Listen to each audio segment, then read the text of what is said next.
Hello everyone, welcome back the brain builder book. तो कैसे हैं आप सब? उम्मीद करता हूं कि आप सब ठीक होंगे। सो फ्रेंड्स, आज की ये वीडियो काफ़ी ज़्यादा इंपॉर्टेंट रहने वाली है उन एस्पिरेंट के लिए जो अपकमिंग एग्जाम के लिए प्रिपरेशन कर रहे हैं। लेकिन स्पेशली अगर हम बात करें, अगर आप टीए आर्मी के लिए पढ़ रहे हैं तो भाई आपके लिए आज की ये वीडियो बहुत ही इंपॉर्टेंट रहने वाली है, क्योंकि आज की इस वीडियो में हम टीए आर्मी के रिलेटेड इंपॉर्टेंट साइंस के जितने भी इंपॉर्टेंट 20 क्वेश्चंस रहने वाले हैं वो सारे के सारे आज की इस वीडियो में हम डिस्कस करेंगे। ओके, सो याद रखिएगा, अगर आप टीए आर्मी के लिए पढ़ रहे हैं तो आपके लिए आज की वीडियो बहुत ही इंपॉर्टेंट रहने वाली है, क्योंकि टीए आर्मी की अगर हम बात करें साइंस वाले पोर्शन से, साइंस वाले टॉपिक से आपको बहुत सारे क्वेश्चंस देखने को मिल सकते हैं। ओके, सो आइए वीडियो को स्टार्ट करेंगे। लेकिन इससे पहले कि अगर आप हमारे चैनल पर नहीं हो तो चैनल को सब्सक्राइब और वीडियो को लाइक ज़रूर करिएगा। और हाँ, देखिए, आपके पास जो 6 से 7 दिन टीए आर्मी के एग्जाम के लिए बचे हैं, इन दिनों में आप किस तरह से अपनी प्रिपरेशन करते हैं, ओके, वो आपको ही अंदाज़ा होगा।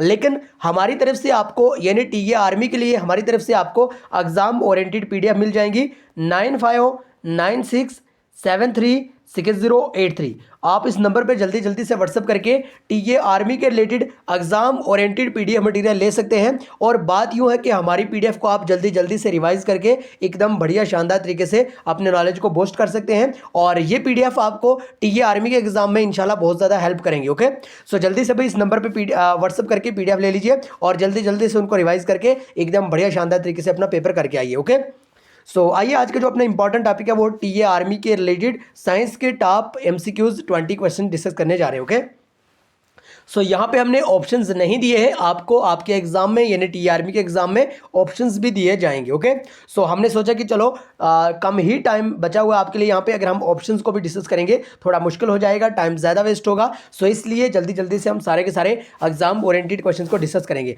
और हाँ, वीडियो के एंड पे आप अपना टोटल स्कोर जरूर बताएगा, आज की इस वीडियो में से, आज के सेशन में से, आज के इस लेक्चर में से आपने टोटल कितने क्वेश्चन करेक्ट करे। ओके, आज का भाई जो पहला क्वेश्चन है, SI unit of time is. So जल्दी से बताइएगा भाई टाइम का एसआई यूनिट क्या है। So correct answer is, option नहीं यहाँ पे दिए हैं, हमारी आदत होगी ऑप्शंस कहने की, लेकिन याद रखिएगा एसआई यूनिट अगर ऑफ टाइम की बात करें तो सेकंड। ओके, सेकंड, ठीक है, टाइम की अगर हम बात करें टाइम का एसआई यूनिट सेकंड हो जाता है। And next question, question number 2, every action has an equal and opposite reaction. ठीक है, ये न्यूटन थर्ड लॉ में कहा गया, और ये क्वेश्चंस पूछे जाते हैं, one of the most important question, ये काफ़ी बार रिपीट क्वेश्चन करें भाई टीए आर्मी की अगर हम बात करें, ठीक है, तो टीए आर्मी में ये रिपीटेड क्वेश्चंस माने जाते हैं, ये कहीं बार पूछे जाते हैं, बार बार ये रिपीट होते हैं। ओके, सो इसलिए ध्यान रखिएगा जहां पे भी आपसे ये वाला क्वेश्चन देखने को मिले कि भाई every action has an equal and opposite reaction, तो भाई आपको ऑप्शन में दिया जाएगा Newton first law, Newton second law, Newton third law, या नन ऑफ दीज। तो आपको अगर करेक्ट आंसर का पता होगा आप जरूर न्यूटन थर्ड लॉ पे टिक करोगे और एक नंबर वहां से जरूर कमा के आओगे। सो याद रखना, न्यूटन थर्ड लॉ में ही कहा गया है कि भाई every action has an equal and opposite reaction. Okay, I hope कि आपको क्लियर हो गया। आइए अब क्वेश्चन नंबर थर्ड की ओर। The product of mass and linear velocity of the body is called. So जल्दी से बताइएगा भाई, ऐसे प्रोडक्ट के बारे में बताइएगा, ठीक है, जो कि मास and linear velocity of the body बना जाता है। सो करेक्ट आंसर हो जाएगा भाई यहाँ पे लीनियर मोमेंटम। याद रखिएगा लीनियर मोमेंटम। ओके, आप जरूर इसको ध्यान में रख सकते हैं। अगर आप कोई भी ट्रिक यहाँ पे फॉलो करना चाहते हैं तो जरूर करिए, अगर आप रट्टा मारना चाहते हैं तो जरूर रट्टा ही मारिए, लेकिन इतना ध्यान में रखिएगा जो भी हम यहाँ पे पढ़ाएंगे वो एकदम बढ़िया शानदार तरीके से आपको याद करना ही करना होगा। ओके, बिना याद करे काम नहीं चलने वाला। बहरहाल question number 4 very very important question, और याद रखिए टीए के एग्जाम में इस टाइप के क्वेश्चन पूछे जाते हैं। और rays which are deflected towards the negative plates are called. भाई वो कौन सी रेज हैं, ठीक है, जो कि डिफ्लेक्ट करती हैं नेगेटिव प्लेट्स की ओर। ओके, तो उन्हें क्या कहा जाता है, उन रेज को क्या कहा जाता है। सो याद रखिएगा जहां पे भी आपको नेगेटिव के बारे में पूछा जाए, नेगेटिव प्लेट्स के बारे में पूछा जाए, आपको भाई अल्फा पे टिक करना होगा। याद रखिएगा बीटा गामा किसी और पे टिक नहीं करना है भाई, आपको ओनली अल्फा पे टिक करना होगा। याद रखिएगा यही पॉइंट्स, यही क्वेश्चंस, यही आपको रिपीट होंगे, यही एग्जाम में पूछे जाएंगे। अगर आपने यहाँ पे अच्छे बढ़िया शानदार तरीके से जी जान लगा के पढ़ा होगा तो जरूर आपको एग्जाम में हेल्प देखने को मिलेगी। लेकिन अगर आपने एक मूवी की तरह देखा होगा, आपने यूं कहा गया, आपने वीडियो देखने के बाद यूं कहा होगा कि हमने साइंस की जबरदस्ती वीडियो देखी, लेकिन आपके पल्ले कुछ नहीं यहाँ से पढ़ा होगे, सो हम कहेंगे कि वो आपने अपना टाइम भी वेस्ट करा। सो इसलिए एक यानी अगर हम 20 क्वेश्चन डिस्कस कर रहे हैं उनमें से 5 ही क्वेश्चंस देखो, लेकिन 5 के 5 ही क्वेश्चंस आप एकदम बढ़िया शानदार तरीके से याद भी रखो। ओके, सो आपको इतना याद रखना होगा, अगर रेज की बात करी जाए ओके और नेगेटिव प्लेट्स की बात करी जाए आपको अल्फा रेज पे टिक करना होगा ओके। लेकिन क्वेश्चन नंबर 5 की अगर हम बात करें, rays which are deflected towards the positive plate are called. हमने बात करी नेगेटिव प्लेट, हमने बात करी भाई नेगेटिव प्लेट में आपको अल्फा पे टिक करना होगा। हमने बार बार बात करी कि नेगेटिव प्लेट का जिक्र होगा और रेज का जिक्र होगा, आपको अल्फा रेज पे टिक करना होगा। लेकिन अगर रेज की बात करी जाए और पॉजिटिव प्लेट की बात करी जाए तो आपको बीटा रेज पे टिक करना होगा। इसका करेक्ट आंसर बीटा हो जाएगा, याद रखिएगा। One of the most important question भाई, ये पूछे जाते हैं क्वेश्चंस ओके। सो जरूर आप इनको ध्यान में रख सकते हैं। बहरहाल question number 6 very very important question, hydrogen bomb was made in which year. और ये वाला क्वेश्चन आपको अग्निवीर वाला एग्जाम में पूछा गया था भाई। अग्निवीर जो आर्मी का एग्जाम हुआ था ना अग्निवीर, उसमें ये वाला क्वेश्चन पूछा गया था भाई, hydrogen bomb was made in which year. तो जो हाइड्रोजन बम रहता है वो कौन से ईयर में कौन से साल में मेड करा गया। सो इसका करेक्ट आंसर हो जाएगा 1952 ओके, याद रखिएगा 1952 भाई, 1952 ओके, जरूर ध्यान में रखिएगा। Very very important question okay. And यहाँ पे हमने एक जो बुक का हमें इंपॉर्टेंट लगा, एग्जाम ओरिएंटेड लगा, और हमने सोचा कि जितना टाइम हम इसको टाइप करने में लगाएंगे उससे बेहतर है कि डायरेक्ट से इसकी पिक्चर लेके इमेज लेके डायरेक्ट से अपने एस्पिरेंट के मुंह पे रख दी जाए ओके। और अगर आप पढ़ोगे अच्छी बात है, नहीं पढ़ोगे तो आपका ही लॉस है, हमारा कोई लॉस नहीं है, हमने तो ये पेपर देना नहीं है भाई ओके। सो जरूर ध्यान में रखिएगा। यहाँ पे कुछ यूनिट्स और मेजरमेंट की बात करी जाएगी जिसको हम जल्दी से रिवाइज करेंगे ओके। सो याद रखिएगा, लेंथ की बात करी जाए तो मीटर, ठीक है, लेंथ का जो ऐसा यूनिट रहता है वो मीटर रहता है, टाइम का सेकंड, मास का kilogram, area square metre, volume cubic metre, velocity metre second, acceleration metre second square, density kilogram metre cube, momentum की अगर हम बात करें तो किलोग्राम मीटर सेकंड, और वर्क की बात करी जाए तो joule, energy joule, force newton. ये ऑलरेडी हमने आपको कहीं बार भी पढ़ा है, बहुत बार पढ़ा है, लेकिन एक बार फिर से हम जल्दी से रिवाइज करेंगे क्योंकि अपना एग्जाम 12 जनवरी को है, और 12 जनवरी कोई महीनों की बात नहीं है, यही 2 दिन के बाद 12 जनवरी है, आज आई थिंक के 4 जनवरी होगी ओके। बहरहाल याद रखिएगा, प्रेशर का जो ऐसा यूनिट रहता है वो पैस्कल रहता है या फिर न्यूटन स्क्वायर मीटर रहता है ओके। फ्रीक्वेंसी की बात करी जाए हर्ट्ज, पावर की बात करें वाट ओके, एंड वेट न्यूटन और किलोग्राम। वेट की बात करी जाए, अगर ऑप्शंस में न्यूटन दिया है आपको न्यूटन पे टिक करना होगा, अगर किलोग्राम दिया है तो किलोग्राम पे टिक करना होगा। इम्पल्स की बात करी जाए न्यूटन सेकंड, एंड उसके बाद अगर हम बात करें एंगुलर वेलोसिटी की बात करें तो रेडियन सेकंड, एकदम बढ़िया शानदार तरीके से इसका करेक्ट आंसर हो जाएगा। बहरहाल विस्कोसिटी की अगर हम बात करें पॉइज, सरफेस ये टेंशन की बात करें so newton square metre, and heat की बात करें जूल, टेम्परेचर का ऐसा यूनिट केल्विन कहलाता है, और एब्सोल्यूट जो टेम्परेचर है उसका भी केल्विन कहलाता है। रेजिस्टेंस की बात करें तो ओम, और इसको डिनोट करा जाता है कुछ इस तरह के सिंबल से भी ओके। एंड इलेक्ट्रिक करंट का जो ऐसा यूनिट है वो है भाई एम्पियर, एंड इलेक्ट्रोमोटिव फोर्स की बात करें तो वोल्ट, इलेक्ट्रिकल कंडक्टिविटी की बात करें ohm per metre okay, and electric energy की बात करें kilo watt hour, and electric power की बात करें kilo watt or watt okay, याद रखिएगा। और मैग्नेटिक इंटेंसिटी की बात करें तो और स्टेट, और चार्ज की बात करें तो कोलम्ब, इसका करेक्ट आंसर हो जाएगा ओके। उसके साथ साथ मैग्नेटिक इंडक्शन की बात करें तो ग्यूज, और एल्यूमिनियस फ्लक्स की बात करें तो कैंडेला, इंटेंसिटी ऑफ साउंड का जो ऐसा यूनिट रहता है वो डेसिबल, और याद रखिएगा पावर ऑफ लेंस का जो ऐसा यूनिट है वो है डायोमीटर ओके।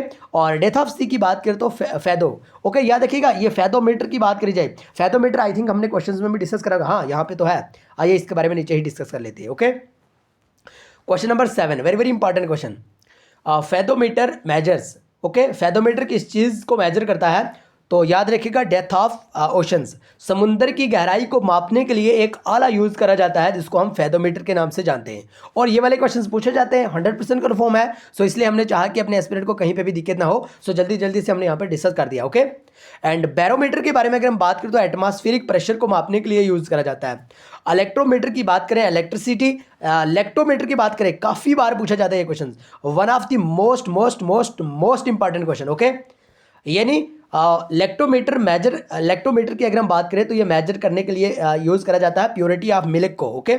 यानी प्योरिटी ऑफ मिल्क को मिल्क में कितनी प्योरिटी है उसको मापने के लिए, उसको मेजर करने के लिए अपने लैक्टोमीटर यूज़ करा जाता है। देखिए एग्जाम ओरिएंटेड पीडीएफ है, 3-4 दिन के बाद आपका एग्जाम है। और याद रखिएगा आपने बड़ी मेहनत करी है अपने फिजिकल में, आपने बड़ी मेहनत के बाद फिजिकल क्वालिफाई करा, आपने बड़ी मेहनत के बाद अपना मेडिकल क्वालिफाई करा, और आप एक लकी बंदे हो जिनको ये चांस मिल रहा है कि आप अपना रिटन एग्जाम दीजिए और उसके बाद एक वर्दी का जो आपका सपना था, एक जो गवर्नमेंट जॉब का आपका सपना था, एक जो फैमिली को लेके, आपका जो फाइनेंशियली कंडीशन को लेके, वो सारा का सारा आप अपना सपना पूरा करना चाहते हैं, तो ज़रूर आप दिन रात करके मेहनत कीजिए। 2-3 दिन आपके पास बचे हुए हैं, इनमें एकदम बढ़िया शानदार तरीके से जितने भी इंपॉर्टेंट क्वेश्चन हो सके सारे के सारे याद करिए। ओके, सो इसके लिए हमारी तरफ से आपको 9596736083 आप इस नंबर पे जल्दी जल्दी से व्हाट्सअप करें और टीए आर्मी के रिलेटेड एग्जाम ओरिएंटेड मटेरियल लेके जल्दी जल्दी से एकदम बढ़िया शानदार तरीके से उसको रिवाइज कर लीजिए। ओके, बहरहाल क्वेश्चन नंबर 11 की अगर हम बात करें,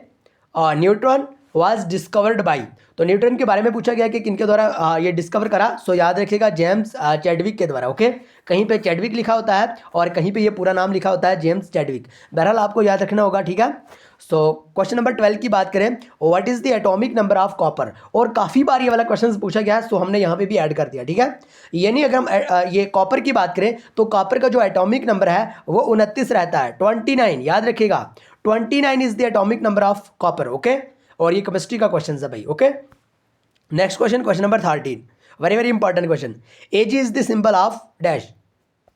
सो जल्दी से बताइएगा भाई, जितने भी यहाँ पे क्वेश्चन डिस्कस करें आप भी साथ साथ कोशिश करें कि साथ साथ आप भी कमेंट बॉक्स में आंसर लिखते रहें। उससे यूँ होता है कि जो भी चीज़ लिखी जाती है, क्योंकि आपने बचपन में देखा होगा आपके जो मास्टर जी थे वो आपसे अमूमन ये बात कहा करते थे कि भाई बच्चे आप एक काम कीजिए, जो भी हम यहाँ पे आपको पढ़ाएंगे वो आप अभी अभी से हमें नोटबुक पर लिख के जल्दी से दिखाएं। ओके, और उसका मेन कारण यही रहता था, मेन रीज़न यही रहता था कि भाई जो भी चीज़ लिखी जाती है वो आपको बढ़िया शानदार तरीके से याद भी रहती है। ओके, सो जल्दी जल्दी से आप ये 20 के 20 क्वेश्चन के आंसर कमेंट बॉक्स में लिखें। ओके, बहरहाल एजी की अगर हम बात करें, ये सिल्वर का सिंबल रहता है भाई। ओके, सिल्वर का सिंबल क्या रहता है, एजी रहता है। ओके, ये पूछे जाते हैं इस टाइप के क्वेश्चंस भी।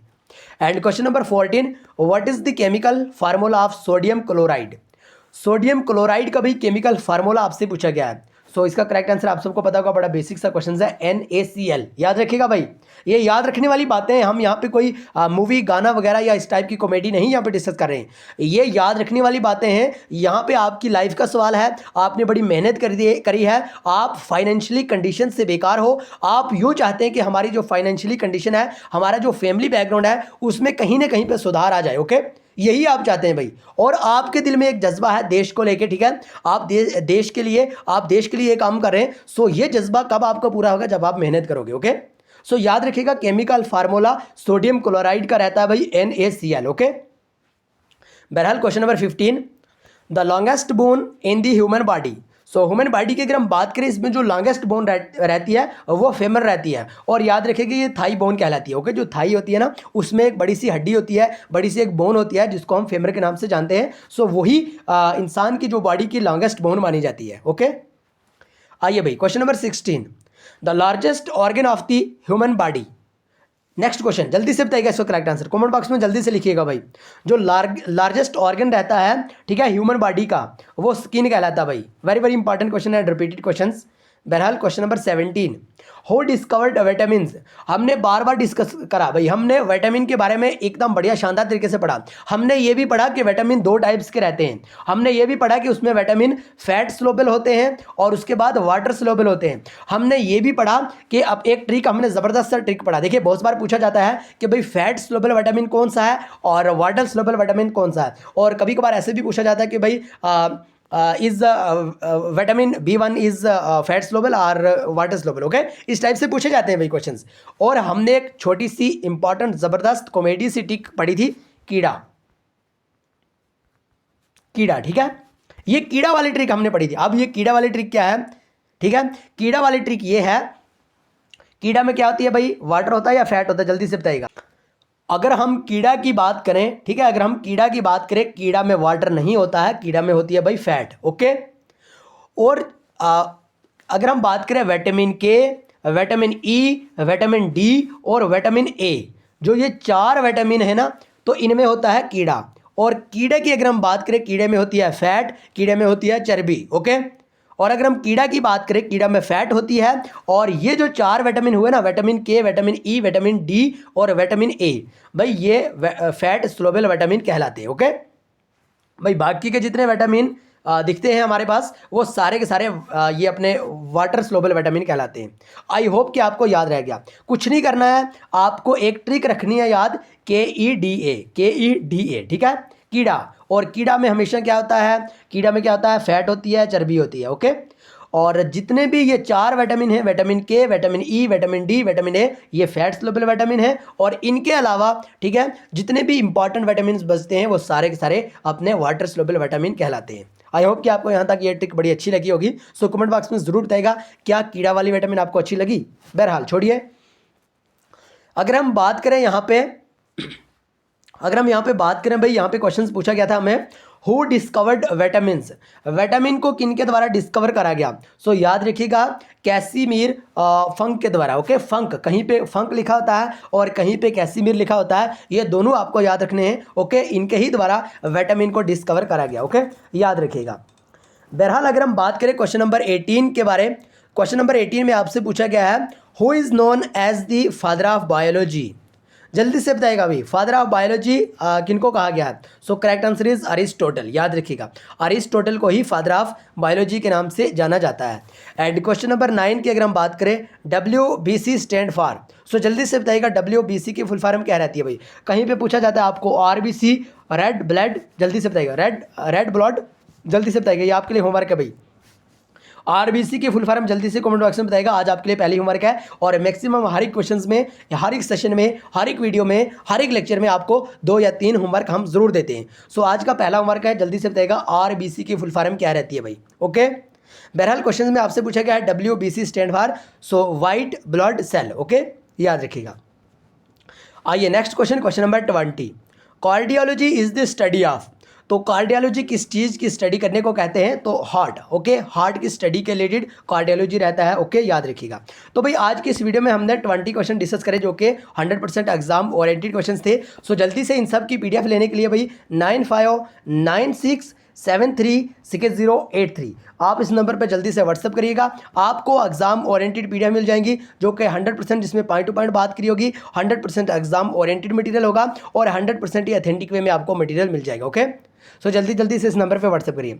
सो आइए मिलेंगे नेक्स्ट वीडियो में, तब तक के लिए bye bye, take care, love you all. लेकिन चैनल को सब्सक्राइब और वीडियो को लाइक जरूर करिएगा।